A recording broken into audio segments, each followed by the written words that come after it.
Hola a todos, soy yo, Josuki.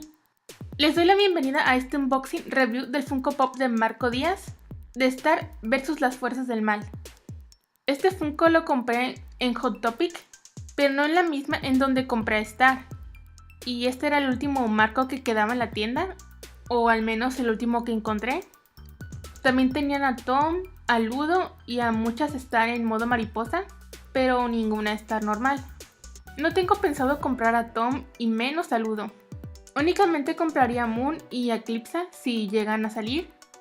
Y sin nada más que decir, comencemos.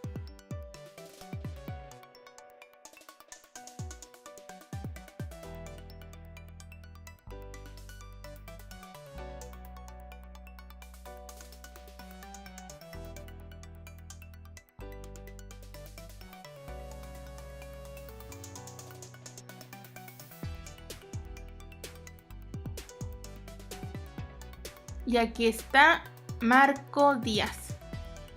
Mírenlo, es muy lindo. Tiene su lunar, sus cejas gruesas y su flequillo. Viene con su clásica sudadera roja. Me encantan los detalles de su cabello por la parte de atrás.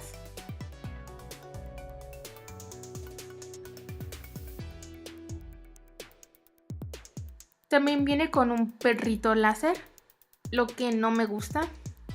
La verdad preferiría que hubiera venido con otra cosa, como sus tijeras o su espada, o mejor, su varita. Creo que cualquiera de esas cosas hubiera quedado mejor que el perrito láser. Pienso que es porque querían que estos Funko Pop emularan a la primera temporada. Por eso Star viene con su primer varita, Tom con la rosa del primer opening y Ludo con su traje del principio, que de hecho es el que más se parece a su versión de la serie. Ah, y no viene con base como Star, lo que es una lástima porque es un poquito difícil que mantenga el equilibrio. Bien, este fue el unboxing review de Marco Díaz. En general está muy bien y ya era hora que tuviéramos algo así de Marco. Gracias a todos por ver este video. Si les gustó, no olviden suscribirse para estar al corriente del siguiente unboxing, que les adelanto será de otra serie. ¡Hasta la próxima!